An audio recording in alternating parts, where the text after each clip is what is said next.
Sağlam qəlb o qəlbdir ki, şirkdən, şəkdən və həmçində Allaha qəzəbləndirən şeylərdən uzaq olan qəlbdir.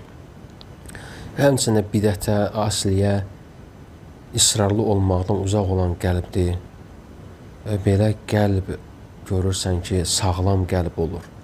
Deməli, bunların əksi onu gərəkdir ki, deməli, o qəlbə ixlas, yəqinlik, Allaha itayət, Allaha sevgi, Allaha məhəbbət, Allahı ucaltmaq, Allahın şəriətini uca tutmaq o qəlbdə yerləşməli ki, bu qəlb sağlam qəlb olsun, səlim qəlb olsun.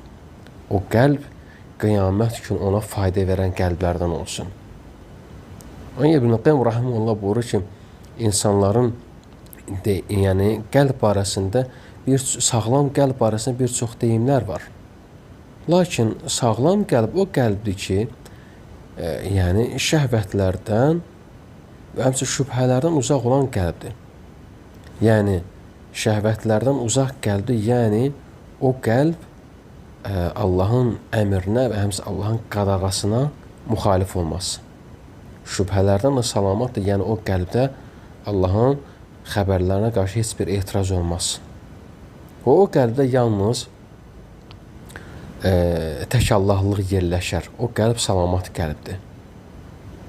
Və o qəlb hökm verəndə yalnız Peyğəmbər sallallahu əleyhi və səlləmin hökmləri ilə hökm verər. Və həmçinin o qəlbin salamat olması o qəlbə Peyğəmbər sallallahu əleyhi və səlləm sevgisi də yerləşməlidir.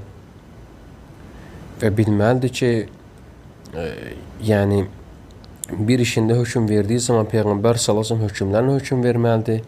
O qəlbə bu yerləşməlidir. Və o qəlbə həmçinin yerləşməlidir ki, yəni heç bir məsələdə Peyğəmbər sallallahu əleyhi və səlləmə önə keçmək olmaz. Nə sözdə, nə əməldə, nə etiqadda, heç bir şeylə Peyğəmbər sallallahu əleyhi və səlləmə önə keçmək olmaz. Necə ki, Allah subhanahu wa ta'ala buyurur ki, "Ya eyyuhellezine amanu la tuqaddimu beyne yedeyillahi və rasulihi."